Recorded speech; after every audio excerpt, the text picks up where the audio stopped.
나 혹시 몰라 경고하는데 잘 들어 지금 위험해 절대 날 보내지 않아 두고 봐 baby 거센 소용도 전편에 말씀드렸던 세계관 이야기를 잠깐 언급하고 가겠습니다. 이들을 외계에서 온 초능력자들이라고 말씀을 드렸었는데 카이 순간이동, 레이 치유, 세운 바람 등의 능력이었습니다. 그런데 사실 엑소는 이들만의 세계관을 고집하지 않은 그룹입니다. 보통 인트로나 뮤직비디오의 특정 티저 부분들을 통해 세계관을 유지하되 활동곡들, 특히 타이틀곡에서는 대중이 즐기기 쉬운 컨셉으로 다가왔었는데요. 저 개인적으로는 너무나 다행이라고 생각하는 부분입니다. 여튼 이런 모습은 으르렁에서부터 바로 나타났는데요. 엑소 K와 엑소 M으로 나뉘어 활동하던 컨셉이 예상보다 부진을 겪자 아예 완전체로 합체해서 활동하기 시작한 엑소가 늑대와 미녀로 먼저 반응을 이끌었고 이후 바로 다음에 내놓은 패스의 노래가 바로 이 곡이었습니다.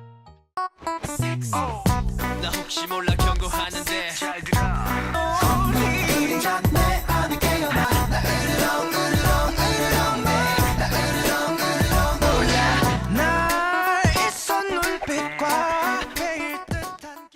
으르렁, 한국어의 의성어로 사전상의 정의는 크고 사나운 짐승 따위가 성내어 크고 세차게 울부짖는 소리 또는 그 모양이라고 합니다.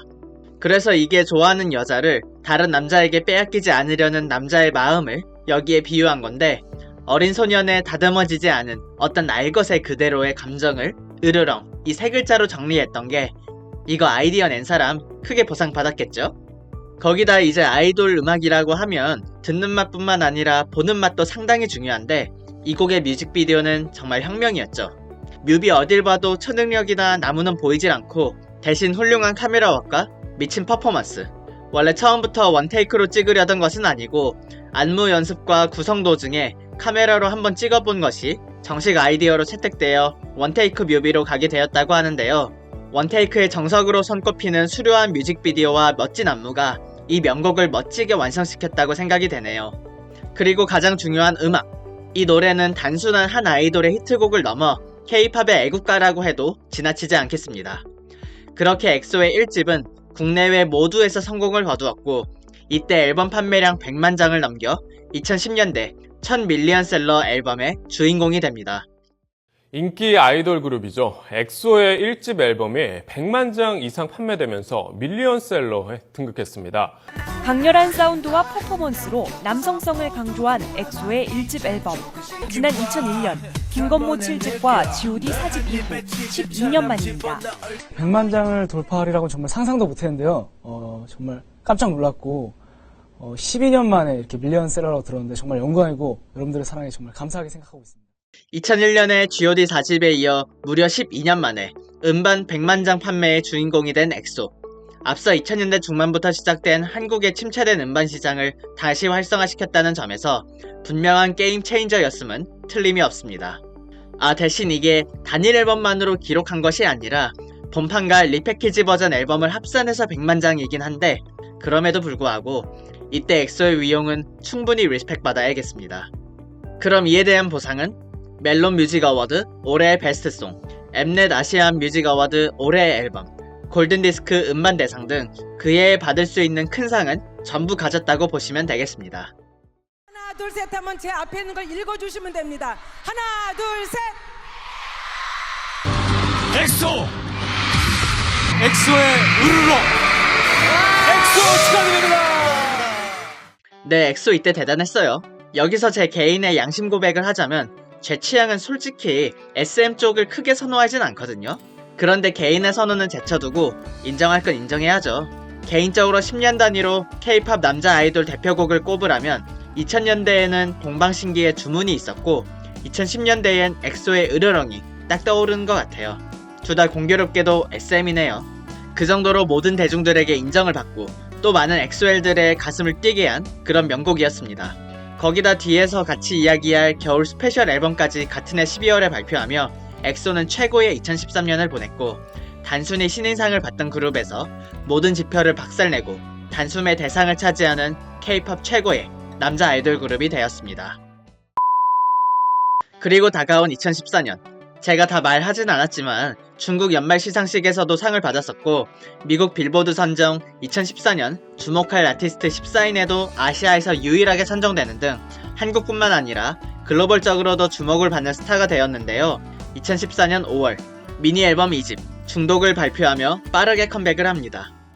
모든 걸 걸고 널 들이키네 이젠 돌이켜 이건 분명 위험한 중독 So bad Oh she wants me Oh she's got Someone call the doctor 날 붙잡고 말해줘 사랑은 병중독 overdose 시간이 지날수록 앞서 4월에 컴백 쇼케이스를 하고 이후 5월에 발매했었던 이 앨범의 타이틀곡 중독.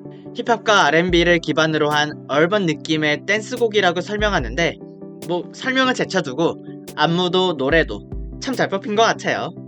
안무 쪽을 먼저 간단히 말씀드리면 뮤비 기준 첫 시작에서 엑소 로고 모양을 만들어내는 것이 시작으로 Someone Call Me Doctor 할 때 119를 누르는 그 모양새도 그렇고 애초에 계속 동선이나 대형이 바뀌는 것도 너무 신기해서 이번에 다시 보면서 진짜 느낀 게 이것도 으르렁만큼이나 시각미가 있다고 생각이 되더라고요.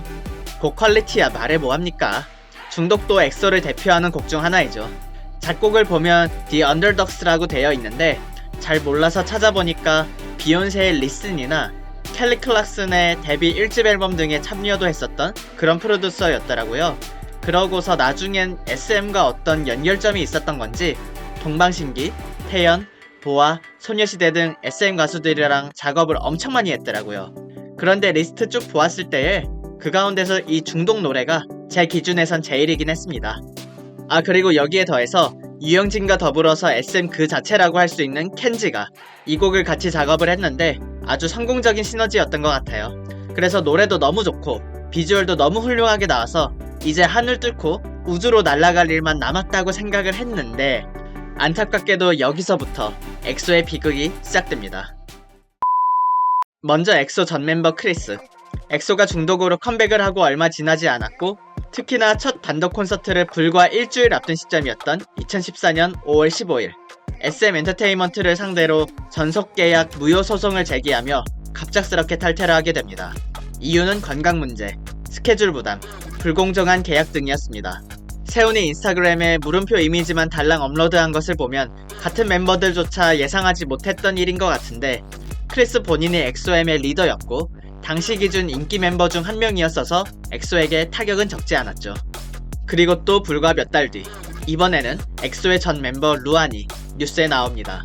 중독 활동을 마친 시점이었는데 단독 콘서트 더 러스트 플래닛을 한국, 중국, 싱가포르 등에서 진행하고 있었던 상황에 건강상의 이유로 태국 콘서트에 불참을 했고 이후 10월에 SM을 상대로 소송을 제기하며 탈퇴했습니다. 무리한 일정들 속에서 몸 상태가 안 좋았었던 경우가 많아 휴식을 취하는 것으로 보였었는데 뜬금없이 탈퇴라니. 크리스에 이어 같은 그룹 내에 같은 내용으로 일이 반복된 것도 충격이고 로안의 경우 엑소M의 공식 센터이자 리드 보컬이자 또 리드 댄서로서 엑소에서의 활동 내역이나 또 평소 행동이 너무나 좋은 이미지였기에 그만큼 팬들의 충격과 상실감이 컸다고 합니다. 일이 이렇게 되니까 이제 팬들도 혼란스러워지는 거죠. 엑소엘 내에서는 11인조 지지자, 10인조 지지자, 심지어는 12인조 지지자들까지 출몰하면서 서로 목소리를 높이는 내분이 일어나게 됩니다. 더욱이 이 콜로세움의 무대가 한국뿐이 아니라 이제는 세계가 되어버렸으니 정말 상상만 해도 어질어질하네요. 이게 우리말로 쉽게 덕질한다고 표현을 하잖아요. 그런데 엑소는 그 사람이 말 혹은 행동을 잘못해서 팬들이 정리하는 게 아니라 그냥 멤버가 갑작스럽게 팀을 탈퇴하면서 아주 강제적으로 탈덕을 하게 된 거거든요. 그래서 이렇게 그룹 내의 멤버가 탈퇴한다는 건 그들의 개개인의 인기를 떠나서 아이돌 그룹 자체에 엄청난 타격이 되는 거죠. 참 이렇게 마음 아픈 순간들이 생겨나고는 있지만 이미 뚫어놨던 고점이 워낙 높았던 덕분일까요? 그의 연말에 엑소는 다시 한번 모든 상들을 싹쓸이할 수 있었고 더 이상의 논란은 없길 바라며 폭풍과도 같았던 2014년을 마무리하게 됩니다. 이어지는 그들의 이야기는 다음 영상에서 계속하도록 하겠습니다. 감사합니다. 루한 같은 경우 연간 그 탈퇴 후에 개별 활동을 해서 번 게 51억이랍니다. 크리스 같은 경우가 48억. 이게 중국 유명인들 총 수입 통계를 냈을 때 50위권 안에 드는 거래요.